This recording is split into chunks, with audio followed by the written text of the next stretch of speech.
What did Dr. Annie Besant say about the Bhagavad Gita?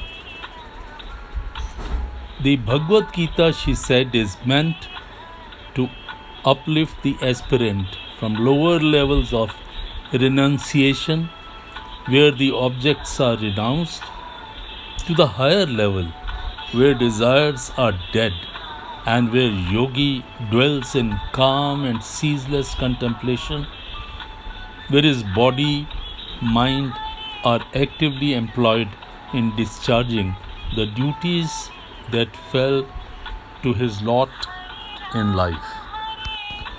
Dr. Annie Besant also translated the Bhagavad Gita into English. Chapter 16 is about divine and devilish characteristics of human being. Shlok-wise division of the chapter 16 is as follows. Shlok 1 to 5, divine and devilish properties or characteristics are explained. Shlok 6 to 20, marks of a man possessed of demonic property. Shlok 21 to 24, instructions about renouncing conduct opposed to scriptures and exhortation to follow the scriptures. Now about the questions people ask about chapter 16. 1. What is the meaning of chapter 16? Chapter 16 expounds on the two kinds of human beings, human nature, the saintly and the demonic. Another question. What are the values and ethics of the Bhagavad Gita as described, depicted or understood from chapter 16 of the Bhagavad Gita? It's as follows. Fearlessness, purification of one's existence, cultivation of spiritual knowledge, performance of sacrifice, austerity, non-violence, truthfulness, simplicity and freedom from anger, tranquility, avoidance of sin, or finding faults with others, compassion and freedom from covetousness and desire. Now, reading of chapter 16 from Shlok 1. The Lord Almighty said, I shall explain to you the qualities of persons belonging to Devi Sampada. They are always free from fear, with complete purity of mind. They pursue divine knowledge and hold impeccable decision. They are sattvic, endowed with goodness, and carry out donations, have complete control over senses. They worship Gurujans, elderly, eminent people, gods, and Almighty. They follow the path of duty, study holy books and the Vedas. With simplicity of senses, body and mind, they happily bear difficulties while carrying out their duties. These persons belonging to Devi Sampada do not hurt anybody with mind, speech or body. They use apt and lovable language. They do not get angry even with those who insult them. With a lack of ego in the deeds that they do, and with stability of mind or the lack of waywardness, they do not get angry even when they are insulted. Thanks to these traits, they do not criticize anyone and do not have any attachment even while being engaged in the enjoyment of senses. Their unselfish kindness towards all living beings, delicacy shying from acting against the holy scriptures and or the community, and the lack of futile efforts are all noteworthy. The latent divine power to impress, forgiveness, patience, the lack of enmity towards anyone, the lack of ego, or the goodness in one's own self. Arjun, all these qualities belong to men who are born with Devi Sampada. But Parth, arrogance, hypocrisy, anger, malevolence, malice, and ignorance, all these are characteristics of people born in Asuri Sampada. Devi Sampada is known for freedom and Asuri Sampada is known for bondage. Therefore, Arjun, you have no reason to worry as you are born of Devi Sampada. Arjun, in this universe, there are only two kinds of people, of Devi Sampada, divine nature, and those of Asuri Sampada, demonic nature. Between these two, I have described in detail the virtues of those belonging to Devi Sampada. Now you must listen to the details of the attributes of people belonging to Asuri Sampada. People of Dynamic Sampada, they do not understand what should be done and what should not be done. They do not have outward or inward purity. They do not speak the truth and are devoid of noble actions. These people, Asuri nature, say that the world is without any God and people are born out of union of male and female or the act of sex alone.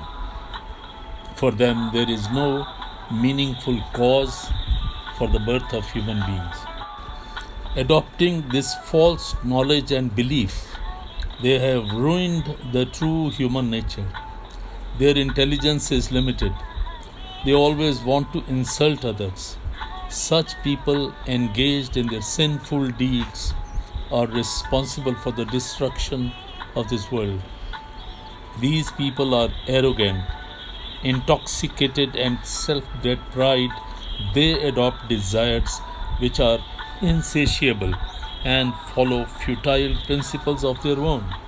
They only want to move in this world waywardly, keeping countless worries till the end and remaining fully absorbed in the worldly pleasures. They consider these pleasures alone constitute happiness. They only follow an arrogant and dubious path. These people are overwhelmed with hundreds of futile hopes. They endeavor to amass wealth in order to enjoy these pleasures of life through dubious and unjust means. They think that they have achieved much. They consider that at current point they have fulfilled some of their desires and soon they shall achieve the rest of their desires. Likewise, they hanker after collection of wealth. Such a person will often say, I have finished one of my enemies and now I'll finish the others. I'm all powerful and worthy of all comforts and pleasures of the world. I am the achiever, a powerful person, and I am very happy.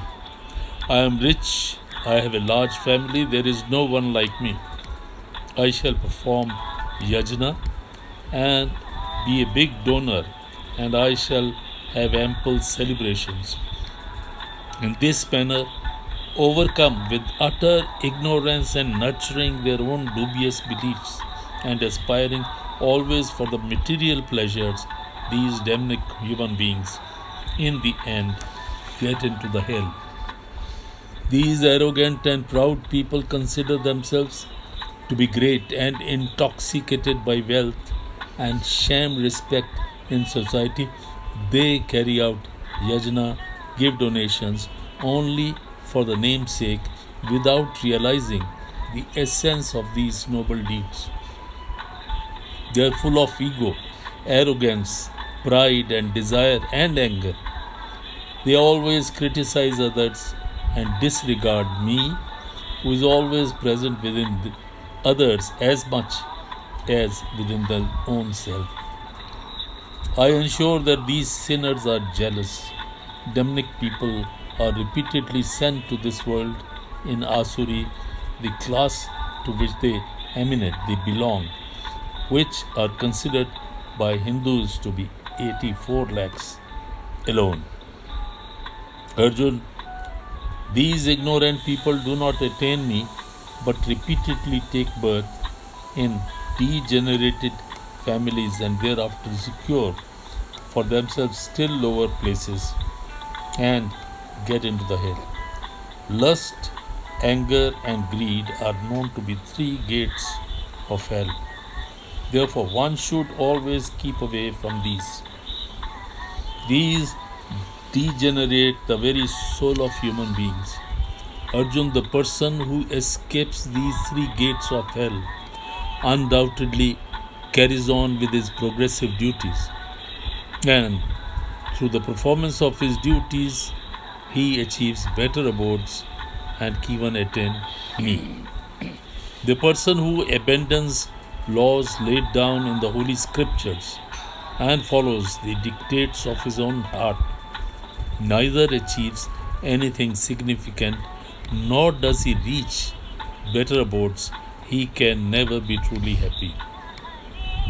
Only the Holy Scriptures can guide you as to your true duties and what you must not do.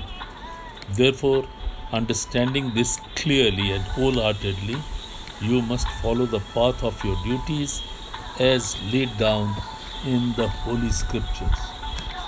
The prime subject of the Bhagavad Gita emphasizes the need for all human beings to perform their duty. It becomes explicit that the greatest happiness one can find is experienced through the successful performance of duty. Action has been considered as that which no mortal can or should ever avoid. Those who, out of laziness or sheer habitual procrastination, get into the vicious cycle of physical inaction are the worst sufferers. They may not be physically carrying out any work, but their mind continues to do so. The mind, when a person is awake, cannot be idle. It does not remain idle even when we sleep. Albeit, we say that we may not be aware of it, aware of the mind's action during our sleep. It keeps on thinking, working on one matter or the other. The more you shirk your work and remain idle, the more mind gets rested. This heightens activity does not bring benefit and only adds to the confusion of the mind and inertia of the body. Such a person's mind tends to breed various negative emotions, fear, jealousy, and greed. The list goes on. Undoubtedly, these base emotions bring misery and sufferance to their bearer. It is only through successful performance of your duty that brings you real happiness. Your duty may vary from significant, extremely important missions to simple, mundane, and unenviable tasks. All duties must be performed with the same diligence. Thus, while a ruler or administrator may carry out his assigned duty to the best of his ability, the menial worker also must put his best into the work he does. The dialogue between Arjun and Lord Krishna is ostensibly all about the necessity of the battle. However, while explaining the importance of this battle, Lord Krishna goes on to expound the principles that classify all human desires, emotions, and actions. The underlying thought regarding life that establishes itself is that the soul of an individual is neither born nor does it ever die. It emanates from the eternal Almighty, goes through various cycles and goes through good deeds, returns to its origin, and it becomes one with the everlasting omnipresent Lord. Since we come to this world but for a temporary period, we should harbor no worldly attachments. The world as we see, as we feel, and as we experience, including its worldly objects, is one great Maya, an illusion.